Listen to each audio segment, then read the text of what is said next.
السلام عليكم ورحمة الله وبركاته. معاكم مطبخ رشا المغازي. النهاردة هعمل فتة مسخن. ده بصل اهو، انا حطيت عليه زيت زيتون. هسيبه بقى يتكرمل مع نفسه على نار هادية، مش نار عالية عشان ما يتحرقش ويمرر.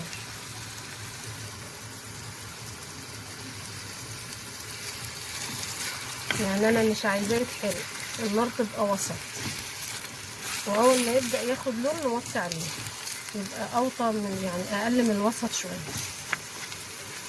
اهم تابل في الموضوع ده السماق. هحط عليه سماق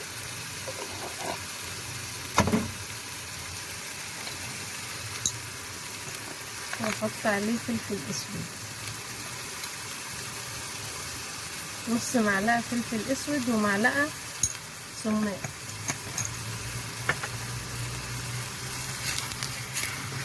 هسيبه بقى كده مع يتكرمل، وهنعمل مع بعض الفراخ.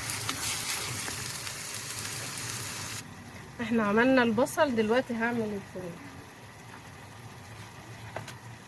هنزل بمعلقتين زيت،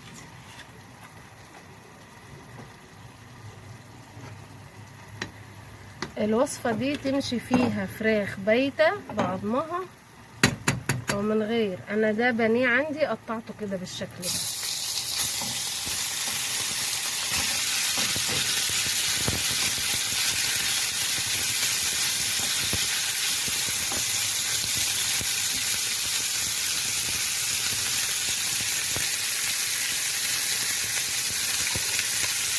هحط عليه برضو سماق،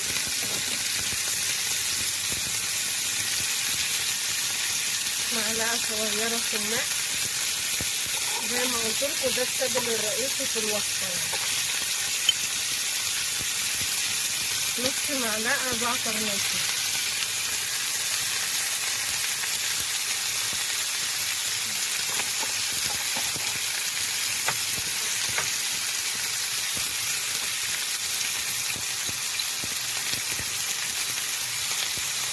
ربع معلقة فلفل اسود،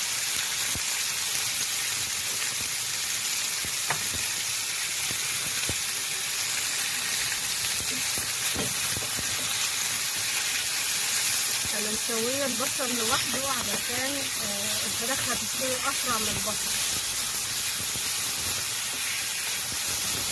لانها من غير عظم طبعا مخليه، فهي هتستوي اسرع. عشان كده سويت كل حاجه لوحدها، البصل لوحده. هما اصلا الوصفه دي فلسطينيه، هما بيسووا البصل لوحده حتى لو الفراخ بعضمها. هسيبها بقى تستوي. طبعا البانيه انا ببقى شايلاه متبل، فانا مش حاطه ملح ولا حاجه عشان انا متبلاه اصلا بالملح. هنتابع بقى مع بعض لما تستوي ونقفل الطبق بقى مع بعض. دلوقتي هنعمل الصوص بتاع فتة المسخن. ده زبادي، ايا كان الكميه اللي هتستعملوها نصها طحينه. يعني الكمية اللي هتستعملوها من الزبادي هنحط نصها طحينة، ده عشان يطلع القوام مظبوط يعني. دلوقتي انا هحط نعناع ناشف،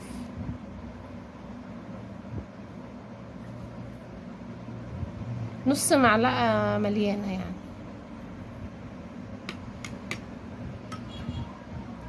هنزل بقى بالطحينة،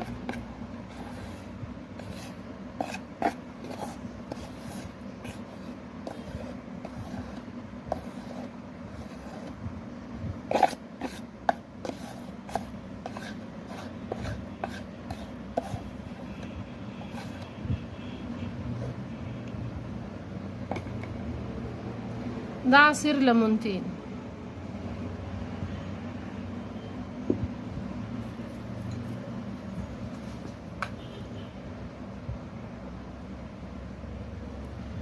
ربع المعلقة فلفل اسود،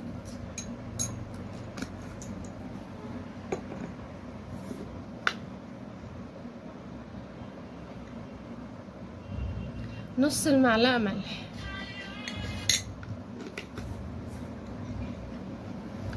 هنخلط بقى كل ده كده مع بعضه.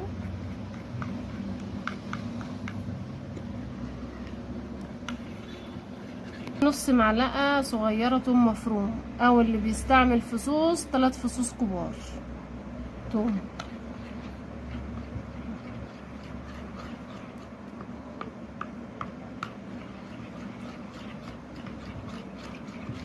كده الصوص جاهز بتاع الفتة.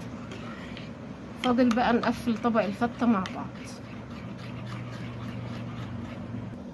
دلوقتي بقى هنقفل طبق الفتة مع بعض. ده عيش محمص. انا بقى الخطوة دي من عندي مش في الوصفة. رز بالنسبة لي الفتة يعني رز، هي مش بيتحط فيها رز، هما بيعملوها مش بيتحط فيها رز، انا هحط رز.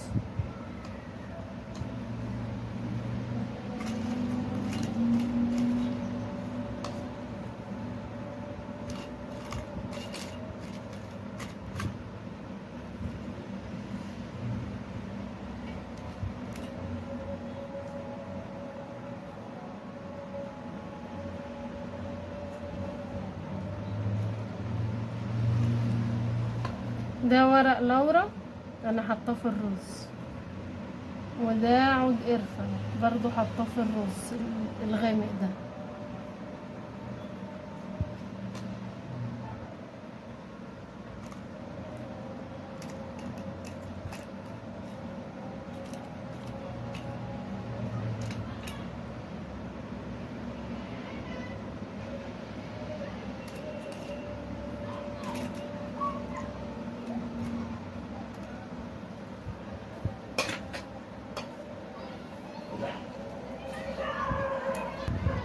دلوقتي هضيف البصل اللي عملته معاكم بالسماق.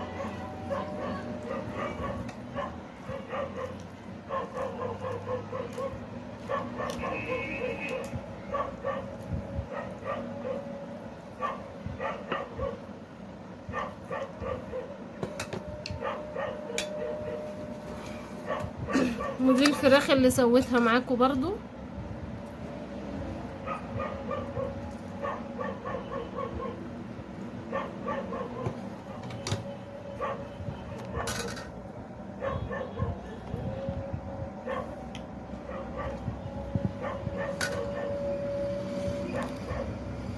دلوقتي بقى هنحط الصوص ده اللي عملناه مع بعض، اللي هو زبادي على طحينة وثوم ونعناع.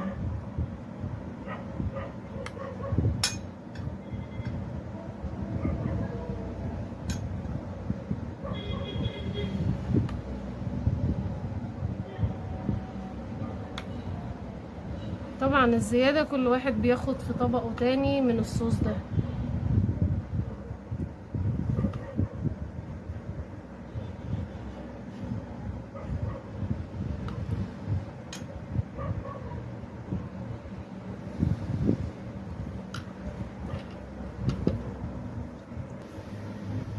دلوقتي انا زينتها بالبقدونس، ده شكلها في الاخر. وصفة من الوصفات اللي انا بحبها جدا يعني. اتمنى تجربوها وان شاء الله تعجبكم. بألف هنا.